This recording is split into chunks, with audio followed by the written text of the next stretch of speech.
Welcome in to News and Views with Tom Lamprecht. The stories you've heard and the ones you need to hear. Extreme conspiracy theorist. These were words of the past. Liz Cheney, our conference chair, just got a resounding shot in the arm. Laying out what we're going to do going forward. COVID crisis. Put vaccine in people's arms, children in school, money in people's pockets. 6 in 10 Americans feel this creates a disincentive to work. Your life, your values, your voice. This is News and Views with Tom Lamprecht on Talk 96.3 and 103.7. All right, welcome in. It is News and Views for a Thursday, Political Trivia Thursday. Got a good prize package coming up and a good question. Your category before they were president. Playing a little bit. How about them Pirates? How about it? East Carolina upsetting number 5 Houston last night. 82-73. Big win. Houston came into town 15-1 record. Pirates were 8-6, and it all fell into place. How was it? The last time they won a top 10 game was, I think. They were against number 9 Marquette. When Dwayne Wade played with Marquette, that was a heck of a game. I can't imagine what the atmosphere would have been last night if we could have fans. Yeah, you know? you could have fans. Yeah. But anyway, it's been an interesting season. I mean, the Pirates look like they're going to really have a good season, and COVID had issues. And anyway, congratulations to the Pirates and Joe Dooley. WITN and a number of media outlets is reporting on a shooting along I-95, which happened earlier today. ABC 11 is reporting 2 Nash County deputies were injured in a shooting along I-95 Thursday morning. It happened at exit 145 just north of Rocky Mount. That's the Gold Rock exit. Mm-hmm. Sources tell ABC 11 that a male deputy who is a canine handler and the suspect were shot. A female deputy was also injured, but it's unclear how at this time. Both law enforcement agents and the suspect were taken to a hospital for treatment. Their conditions have not been released. The male deputy was airlifted from the scene. No information has been released on the suspect's condition. Nash County Sheriff's Office will hold a press conference. Just got underway, just started a few minutes ago. If we have any updates on that, we'll bring it to you. It was a mess on I-95. I guess it was the southbound lane was completely shut down, and the backup was 4 miles, as you can imagine. I-95's bad with nothing going on. Yeah. I can imagine. Yeah, when you shut it down completely, not a good thing. So we have been talking the last couple of weeks about the North Carolina Board of Education and the fact that they were going to try to introduce this new liberal social justice, pro-LGBTQ, liberal, you name it, they've got it in there. Rewriting history. Everything has got racial overtones to it. Social studies curriculum, which starts in kindergarten, goes all the way through the 12th grade. And as we talked to Mark Robinson earlier in the week and reported yesterday as well that they were going to vote on it today, they did. And the Democrat-controlled North Carolina State Board of Education approved implementing these changes. I look at, you're going to have to do one of two things if you got kids in school. You're going to have to look for an alternative, whether it be homeschooling or private schooling, or you are going to have to watch your kids like a hawk and make sure they have some balance. Again, going back to the Klan editorial cartoon the WRAL posted that was drawn up by an 8th grade teacher tells you all you need to know on how some teachers are going to present this curriculum. Oh, yeah. Mm-hmm. They're going to run hard with the liberal slant. I mean, it's already a liberal agenda and a liberal curriculum. But if you have a teacher who is all the more liberal, they're gonna jam this down the kids' throats. And you better make sure you watch your kids like a hawk if they're going to the public school system. You know, an interesting quote I saw today out of Carolina Journal from one of the board members. I don't know him. You may know James Ford, a former North Carolina teacher teacher of the year from Charlotte. And I believe he's a conservative, if I'm not mistaken. I believe, but go ahead. I don't You think don't think so? I don't Okay. think so after this comment, there's so but- many. All right, go ahead with the comment. He said the flawless exceptionalist characterization is well represented in our education and has been historically.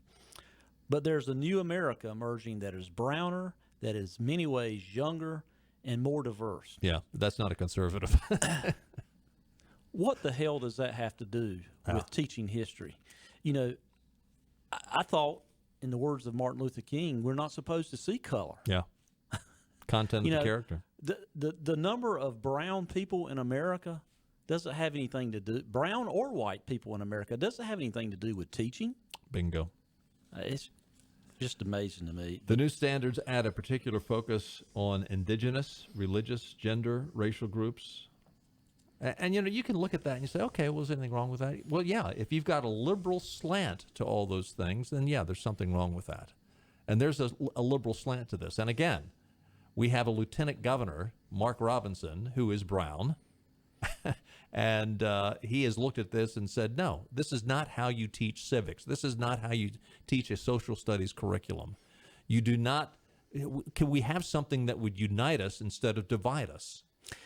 And we live in the United States that elected a black man president twice. Right.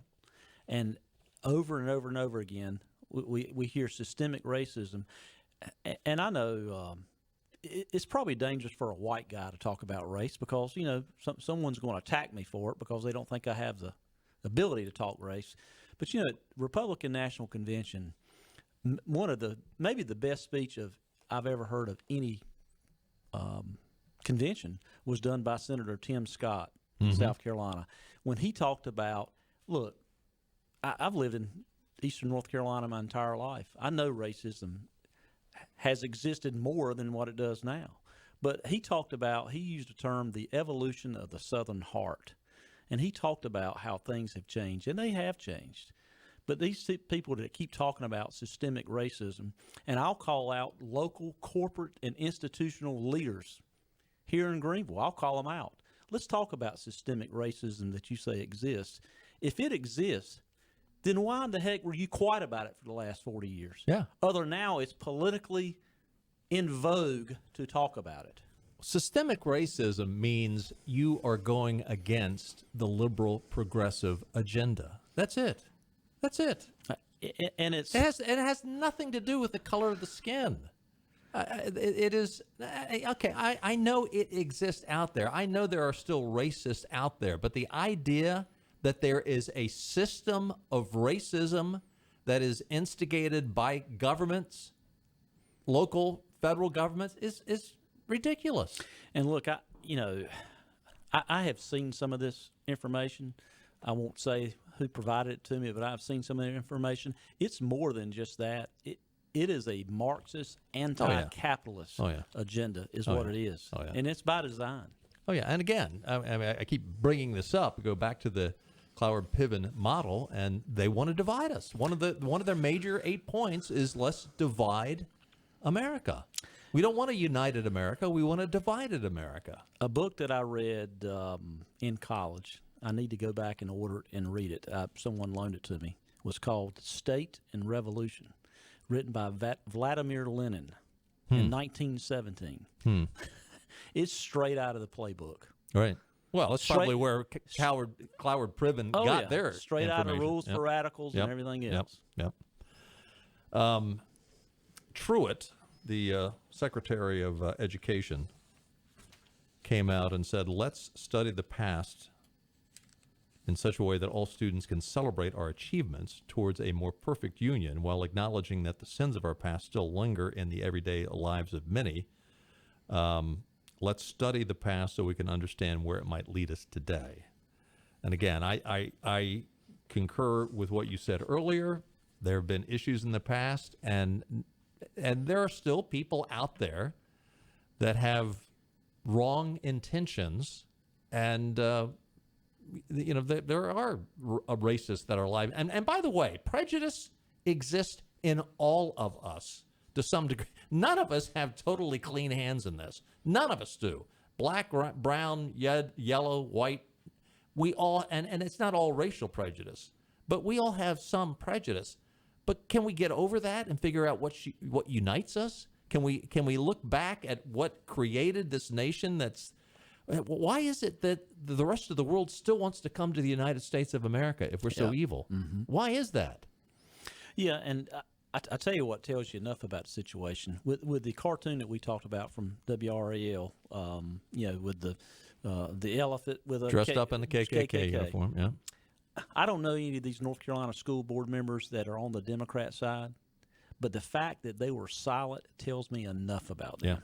Yeah. Why weren't they outraged? Yeah. Yep. If they were not outraged and if they were quiet about it, tells me all I need to know about them. Governor Cooper had his press conference today where he laid out his budget recommendations. I saw this one part of it and I laughed out loud.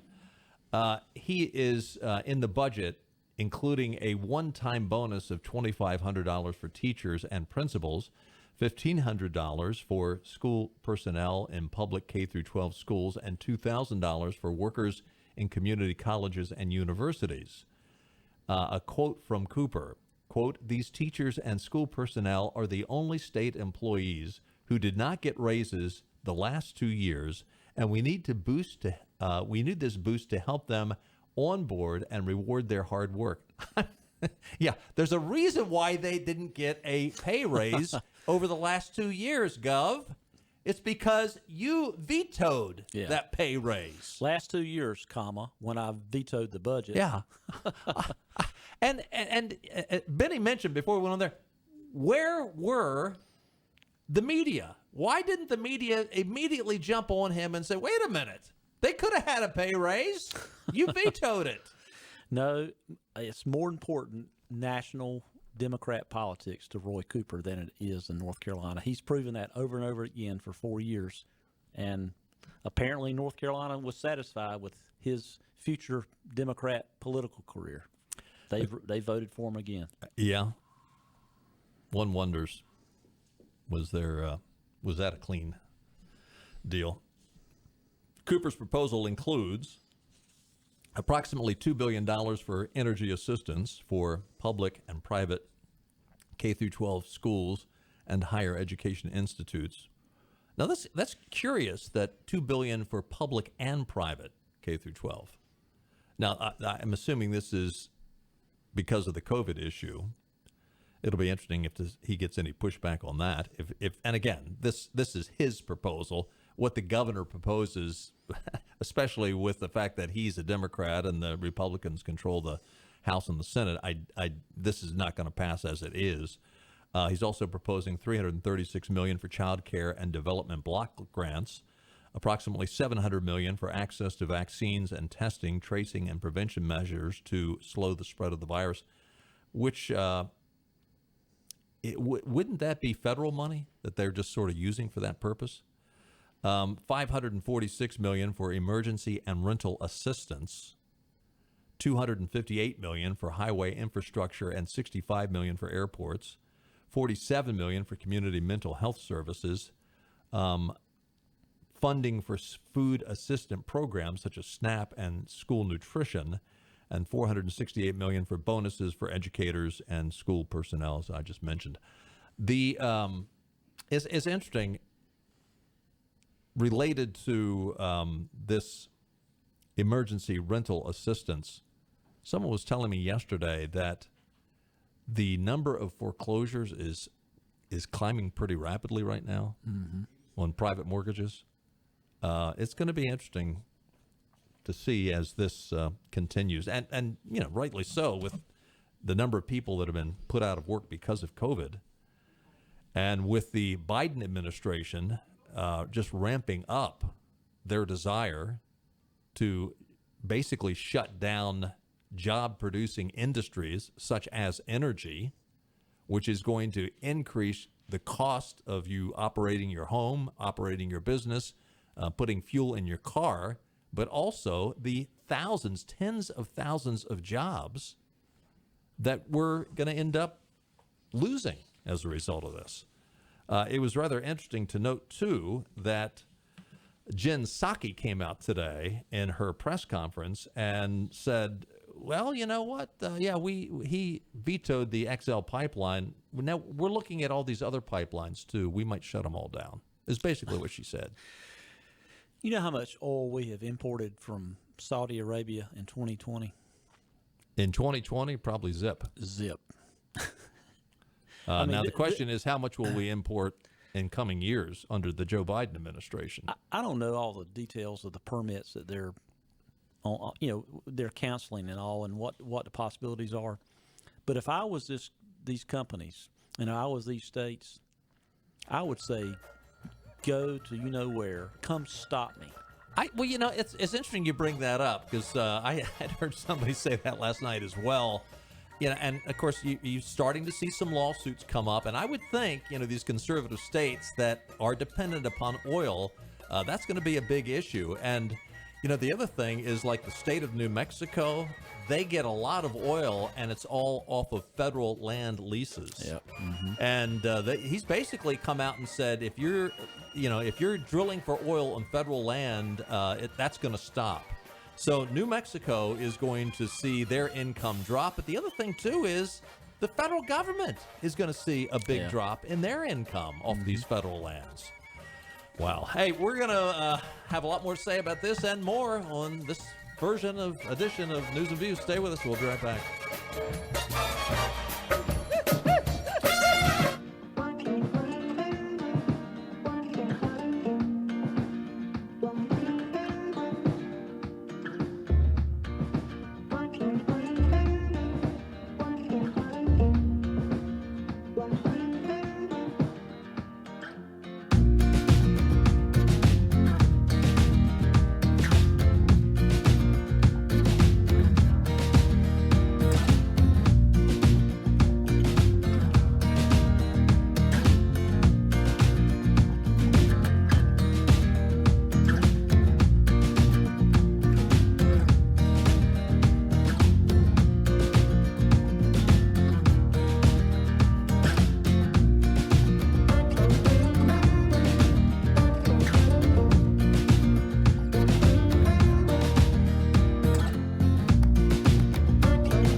This is your Drive at 5 and ENC with Tom Lamprecht. Welcome back to News and Views on Talk 96.3 and 103.7. Welcome back in. Taking a look at your weather forecast. The chance of showers tonight after 10 o'clock.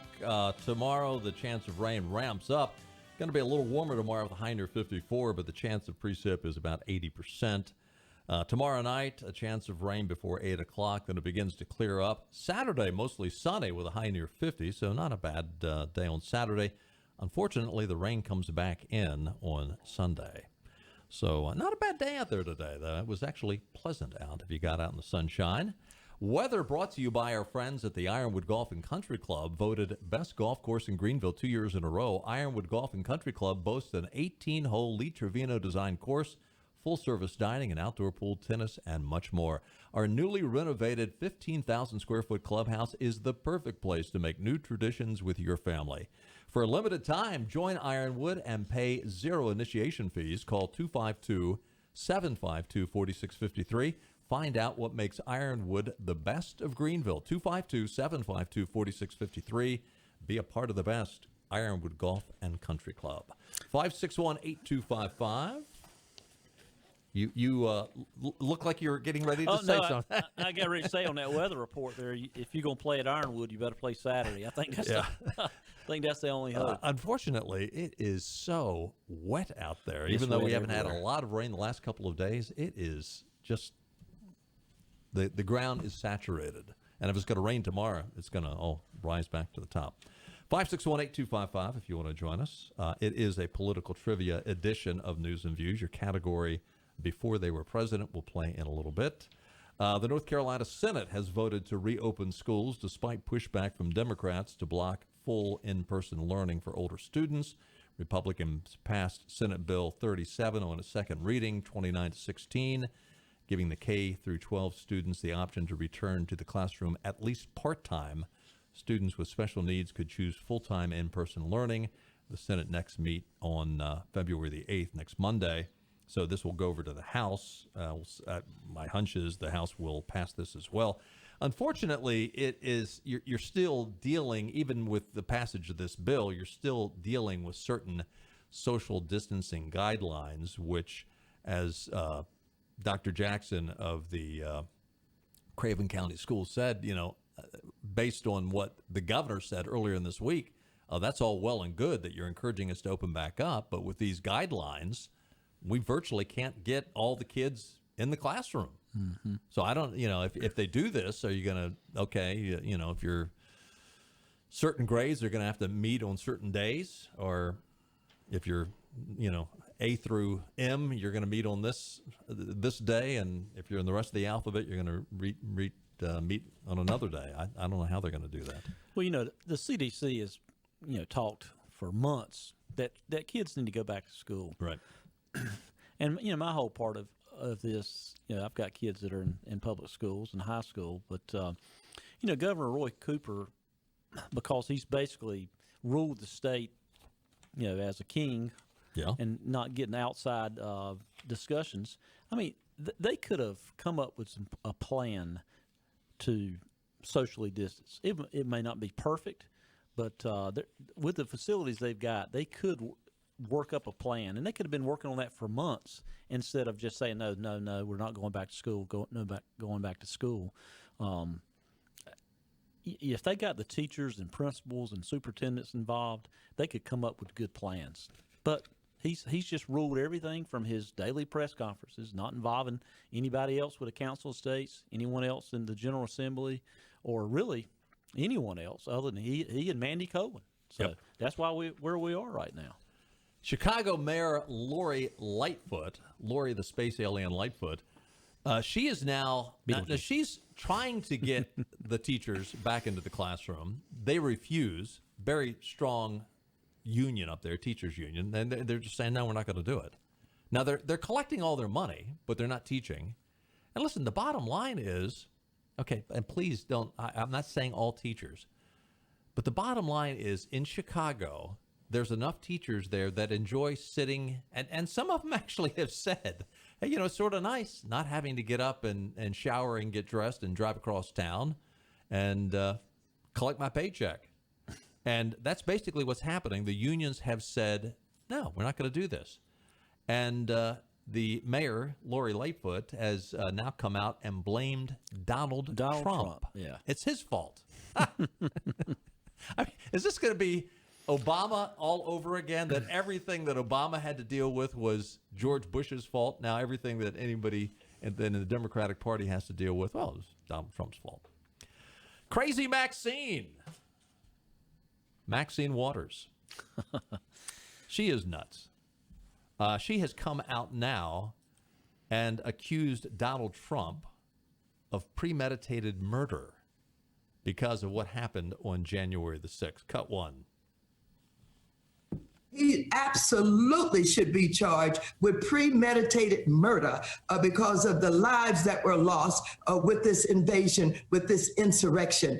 And so, yes, we are threatened, but we can't back up. We've got to fight as hard as we can to see to it that there's some justice for the President of the United States to sit and watch the invasion and the insurrection and not say a word because he knew that he had absolutely initiated it. And as some of them said, he invited us to come. We're here at the invitation of the President of the United States.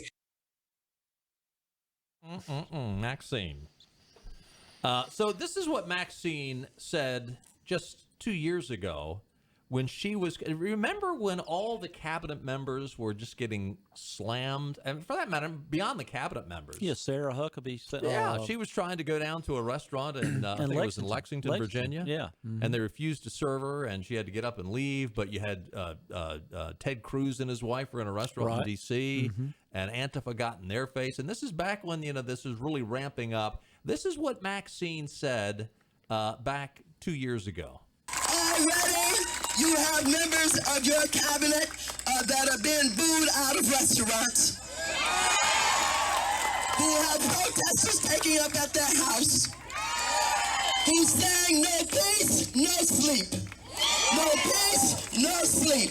And guess what? We're going to win this battle because while you try and quote the Bible, Jeff Sessions and others, you really don't know the Bible. God is on our side.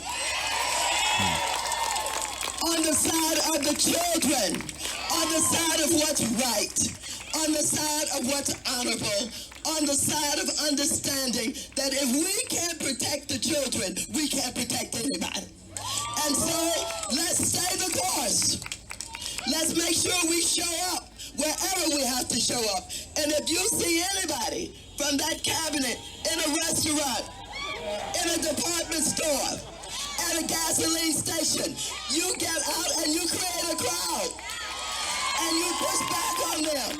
And you tell them they're not welcome. I don't remember Donald Trump ever saying anything of that level of hatred and that level of threatening. Yeah, and about that same time, she talked about she would take Donald Trump out tonight. I don't know if you remember that. She was speaking maybe in I don't know, Kentucky or somewhere. I forget where it was now she was speaking, but she's a nut. And God is on our side. Yes. It wasn't it the Democrat Party that when they were having their convention down in Charlotte, North Carolina, voted to remove God from their platform? Yeah, she don't need to say much about God. Yeah. And it's about the children. Mm-hmm. About the children. How many children were aborted today, Maxine? Speaking of Maxine, did you ever see the commercial that her opponent in her district ran against her? In front of her mansion that was outside of the district. The best political commercial I have ever seen. Yeah. You know where I'm standing? I'm standing out in front of Maxine Waters' $6 million mansion. Do you know where I'm not standing? In Maxine Waters' district. Yeah, that was great. Well done. That was well done. So the House impeachment managers are requesting that Donald Trump testify under oath at the Senate hearing next week. Don't think that's going to happen. Not going to happen. I'm just going to go out on the limb. That's not a good idea. Well, listen, I mean, he would talk if they would let him. I mean. Well, but his attorneys have said this is unconstitutional. Yeah. Well, if it's unconstitutional, they're not going to give any credit by having the president show up. Unless they've changed, I don't know. But did you see the story that one of his defense lawyers has some local connections here in Greenville? I did not. It's Mac Howard's son. Really? Mm-hmm. Okay. Federal Judge Mac Howard's son. Yeah. Yep. I think I can't remember. Maybe he's in Raleigh. But I saw an article a week or so ago. Now whether he was on one of the teams that left because some differences of opinion, but I did not see his name, or if I did, it didn't click. But yeah. But Judge Howard actually was on Nixon's defense team during Watergate. Good friend of mine actually clerked for Judge Howard, and says he's as good as everything you read about him. But I do not know of his son. But that is interesting. A little connection there. We're going to take a time out, and we're going to play political trivia when we get back. How about that? 561-8255. Got a great prize package, well over $300 this time. Your category before they were president. Okay? 561-8255. Give us a call. We'll play when we get back.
All right, welcome back in. Time for a little political trivia. 561-8255. I think we got a line or two open, and my producer wants you to know that when you call in, we've got a new phone system, so let it ring. He's going to get to you. Be patient. 561-8255. Your category is before they were president. Your prize package includes a free oil change for your car or pickup at Dave Davis's East Carolina Chrysler Dodge Jeep or at Washington Chrysler Dodge Jeep Ram.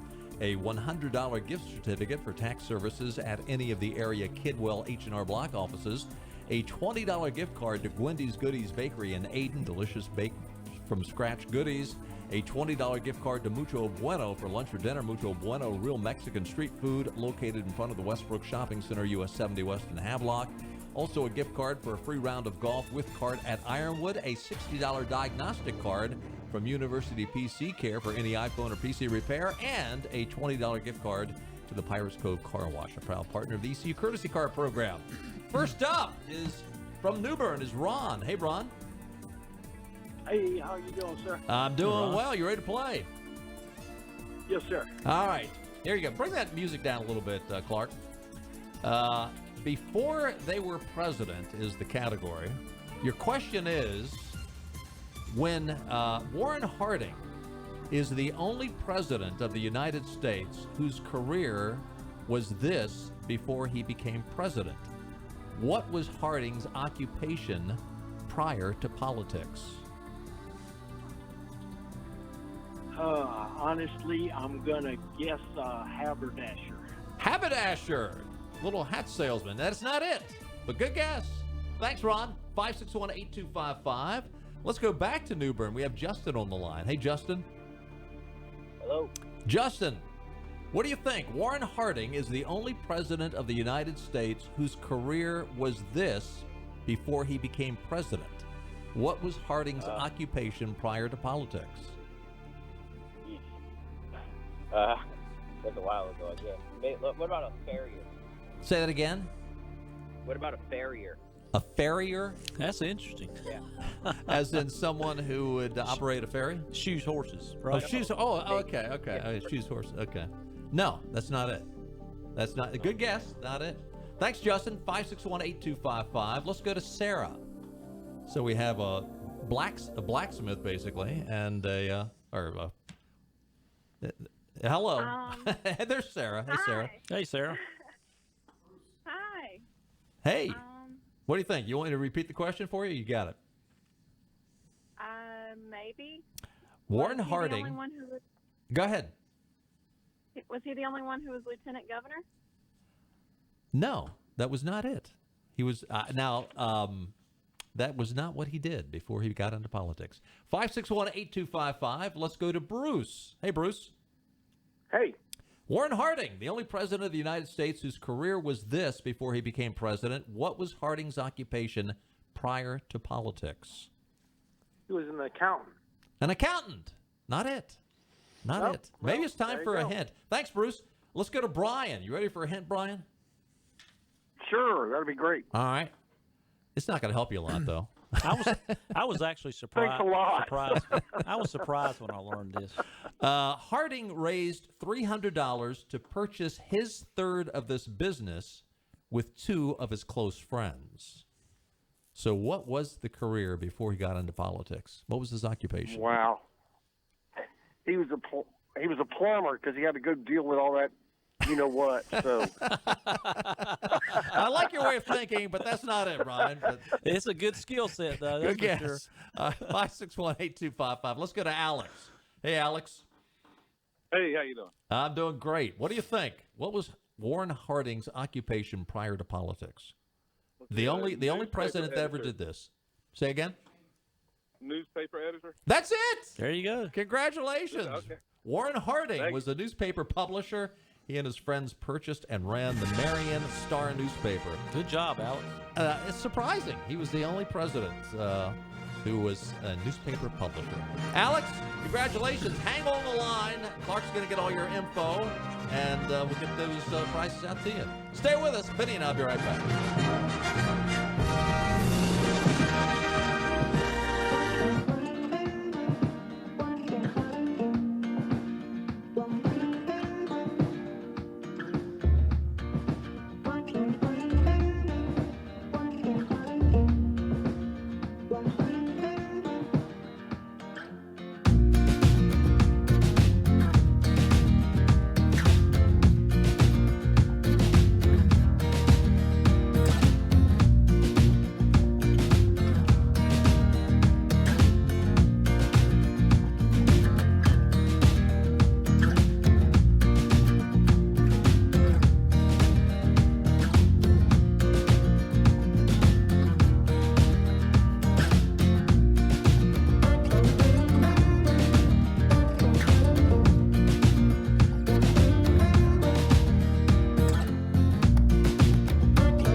News and views. He's kind of a diva. He's absolutely fascinating. Ultimate gentleman spy. Irresistible to women, deadly to his enemies, a legend in his own time. You won't believe what he's going to say next on Talk 96.3 and 103.7. Here's Tom Lempreck.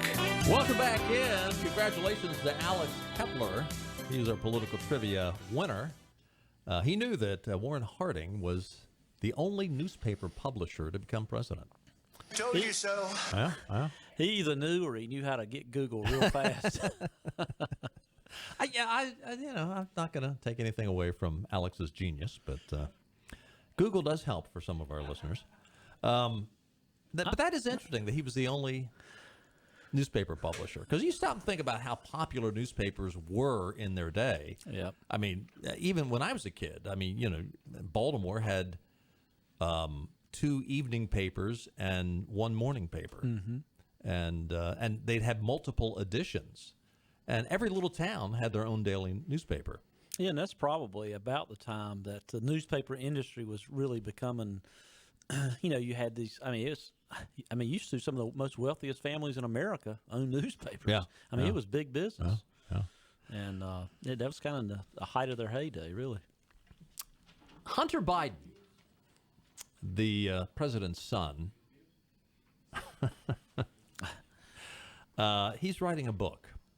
Now, what's really curious about this is Josh Hawley, the senator from Missouri. He had a contract to write a book for Simon & Schuster. After the January 6th episode and the fact that Josh Hawley wanted to look into, he wanted to delay the confirmation of the vote because he wanted to look into irregularities that took place around the presidential election, Simon & Schuster came back and said, nope, we're going to cancel your book contract. Mm-hmm. Hunter Biden, who is, there's a lot of evidence out there on his own laptop about things that he has done, pictures taken with him, taking drugs with minors around him in compromising situations. He is writing a book for Simon & Schuster, which is supposed to come out in April. This is unbelievable. The name of the book, Beautiful Things. And look, they know that, there's an open FBI investigation going on right now on Hunter Biden. But do you think anything's going to happen with that? Well, probably not. Don't hold your breath. Hey, I just saw this week that one of the guys appointed to the Justice Department on the case is a former law partner. Oh, yeah, I saw that. So, you can't make that up. No. So Hunter has a new career as a Los Angeles-based artist. Hadn't really taken off yet, but he's out there with his L.A. buddies. There is that federal investigation concerning Ukraine, China. And, child pornography is probably one of the things they're investigating. 51 years old. He needs the contract because he's way behind on his monthly child support for his illegitimate child. What else is he doing? He is, he's hanging around with Dad.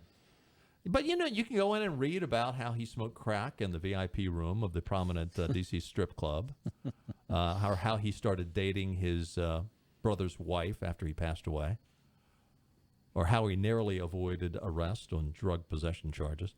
I have to say, I've got mixed emotions on this. I'm not crying any alligator tears for the Biden family, but the guy had a young life that was pretty rough. Yeah. Mm-hmm. His mom and little sister were killed in a car accident when he was 2 years old. It's been rough, but I think it's a stretch for Simon & Schuster to give him a contract. Would he have if Joe Biden had lost, do you think he'd get this contract? No. And it wouldn't be any surprise to me that there's some kind of pay for play in this deal here. Oh, of course. So, someone's guaranteed. Of course. Guaranteed the books. And of course. That's the biggest scam in Washington is a book deal. Oh, yeah. It's interesting. The mayor of Baltimore, remember, she went to jail because she tried to pull that off herself. She was the mayor. She wrote some story for kids.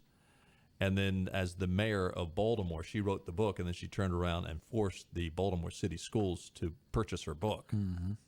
She didn't get away with that. She ended up in prison, but it's basically the same concept that we'll give you this contract, and, George Soros, yeah, I'll buy 1 million of them with that, whatever. Sort of like in college when you have a professor that Exactly. Your professor writes a book and you take the class, and guess what? You have to buy that book. Yep. And, Yep. Oh, and I remember up at Maryland, the old mimeograph machines. Yeah, they would be mimeograph books, and literally, you'd have to go buy a 2-inch mimeograph book for $85 or some ridiculous. They made more money on those books than they did on their salary, probably. By the way, speaking of college, the now the big thing that they're talking about is forgiveness of college debt. And Chucky Schumer, Elizabeth Warren, and the squad are all encouraging Joe Biden to sign an executive order canceling up to $50,000 in student loan debt per borrower. Unbelievable. This is so outrageous. Now, and they're saying, oh, well, it would only be $1.7 trillion to cover this. Right now, they're saying, that is the biggest debt that Americans have next to their mortgages. And they basically want to just write it off. So they want to put the taxpayer on the hook for $50,000. And again, this is per college student. Anybody, you have $50,000 in college debt? Now, again, what they're doing is they are buying votes. They're trying to make the people happy and sticking it to the taxpayer. But, the other thing that's so infuriating is the way, I'm sorry, I know this is a college town, but you've got a lot of administration in these universities and these colleges. I'm going to come out and say they're way overpaid. And you've got some of these professors that have been there for a long, long time. They've got tenure, and they have, graduate assistants teaching the classes, and yet they're still getting paid big bucks. And again, people can get mad at me and say, "Oh, you don't know how hard I got it." And and there are some great professors out there. I acknowledge that.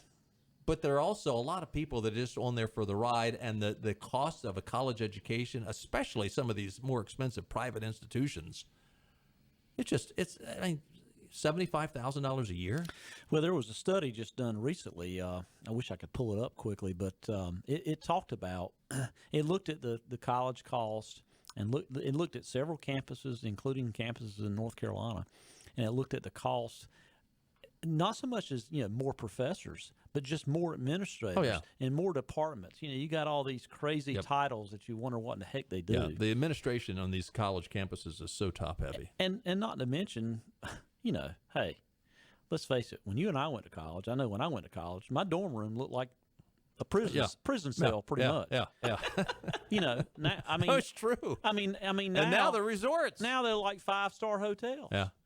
Yeah. And people are borrowing money to do this. Yep. Ridiculous. Yep. It doesn't improve the education, not one bit. No. And I think you could make a case that it probably takes away from the education. As That's far an as appropriate question for you to ask. Well, I know, but I mean, how many people do you need toting coffee to each other all day? I mean, basically.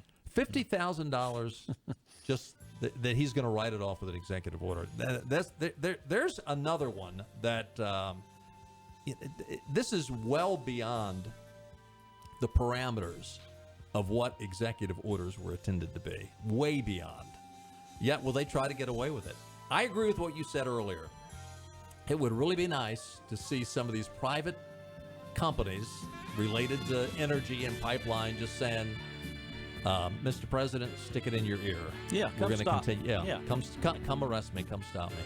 Hey, congratulations again to Alex, our political trivia winner. We'll do it again tomorrow at 5 o'clock. We'll see you then. Bye-bye, everybody. Bye.